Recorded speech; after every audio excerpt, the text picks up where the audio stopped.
So, how do I get rewind here? I grew up thinking there's 9 planets and only 8 planets. Okay, 8 planets. Is there life on Neptune? We don't know. Is there life on Jupiter? No. Saturn? No, but there might be life on Europa, one of the frozen moons. The fuck? Or better yet, scientists. Oh, yeah, I'm an NYU scientist, and what I've come up with is a great rocket ship that will fly into Mars, and a nuclear reaction will oxidize Mars, and there will be oxygen on Mars, and what the fuck you gonna do about that minus 600 degrees? All right, you got a whole planet that looks like Arizona with no cardinals. But what Barack Obama did, he spoke to the planet. And I believe that the best American is one that considers himself a citizen of the world. I believe governments, I don't care what government is, governments are the cancers of civilization. I believe in culture. I believe in the office that Quincy Jones is sending around, hoping to be a secretary of culture. Because culture is a universal language. It brings the one race we have. One race, people. That's the human race and the race against stupidity.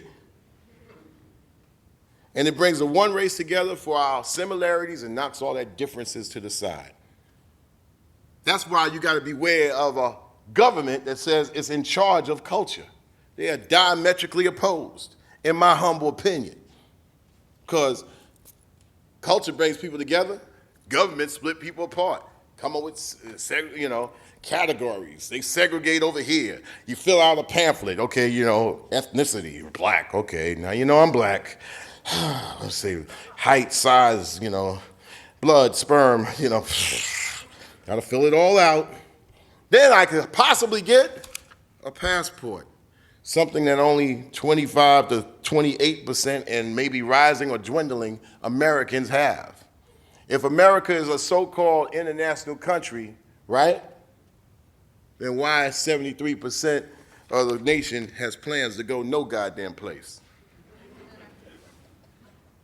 How much say-so you gonna have on the world you ain't been? How much say-so you gonna have over there and you don't know shit about it? We are living in a different time, people, where the different time happens to be a situation where people happen to clustering with each other by the uses, and this is the good aspect of technology, of being like-mindedness. We're like-minded people. I have a United Color of Benetton on my Facebook. I communicate with these people because they feel how I feel about certain things. It ain't based on how you look. It shouldn't be based on how you look, and we're cleaning the rest of that up. Dr. Martin Luther King Jr., at least does not forget who he is.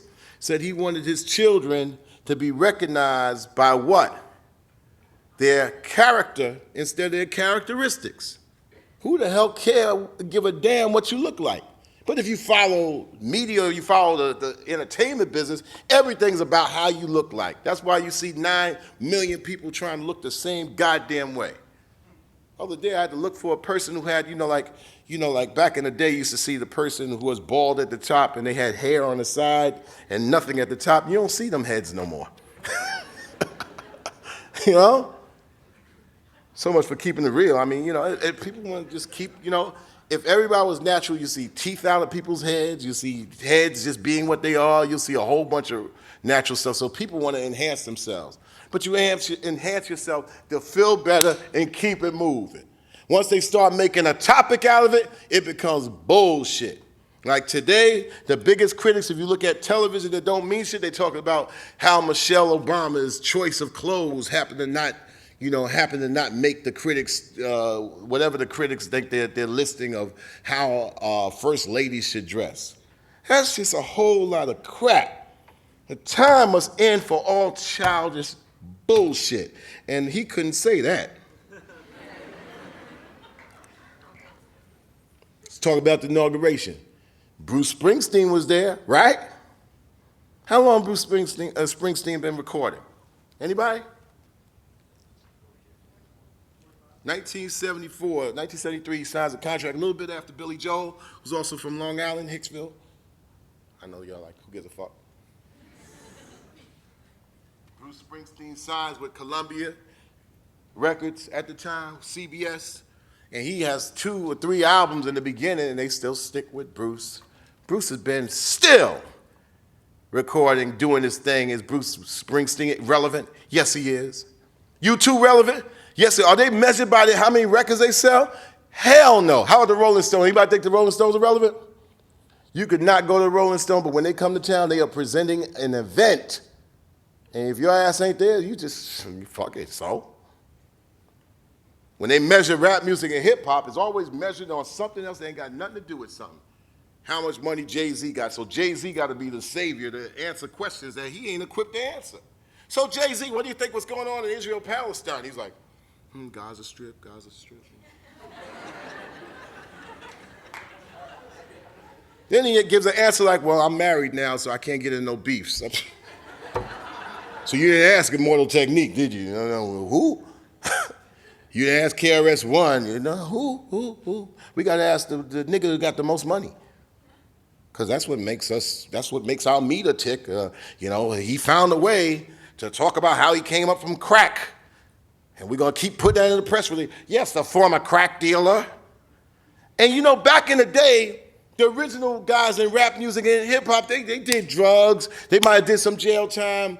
But when it came out to talk about them, they had to talk about the positive thing they were saying in records in the direction that they was headed and going to get out of that whole condition that they was previously in.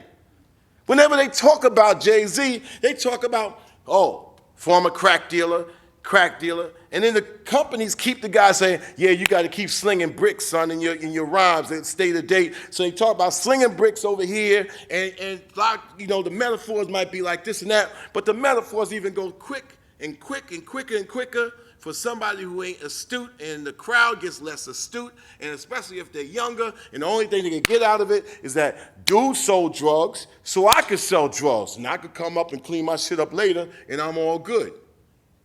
And so the countless thousands who happen to be in the New York State and New Jersey State and Connecticut State penitentiaries that thought that they had it all figured out, nobody wants to have a conversation with them because you can't market that conversation, and it don't mean shit because they black and brown people locked down, and if they white, fuck them too. They shouldn't have followed the black and brown road to disaster. So they don't even talk about your so-called best like he's the best. They just said that's a nigga that got lucky. And they're always going to give a person that one or 2 or 3 people all the goddamn money and have everybody fight for it. That's why I say you don't measure nobody by no goddamn money. When it came down to Barack Obama, what he spoke to the masses, you couldn't get overnight. That's knowledge, wisdom, and understanding. And the astute to be dignified and stand up straight and be able to take it no matter how it comes. You don't get that in the microwave, people.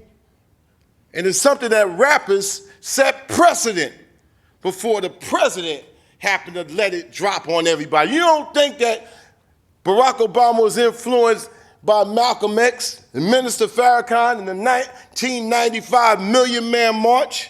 For him to come out to say it is redundant. For those that feel it already ain't got to say shit. It's already there. It's in the framework. It's in the fabric. And there's a good chance and there's a great chance to build from here, knowing goddamn well 50 or maybe 60% of the time as a black man in America, I'm going to sit here like, goddamn, he didn't make that move, did he? Oh, shit, damn, that's fucked. All right, fuck it. Got to just man up. Treat it like the fucking 80s. Toughen up.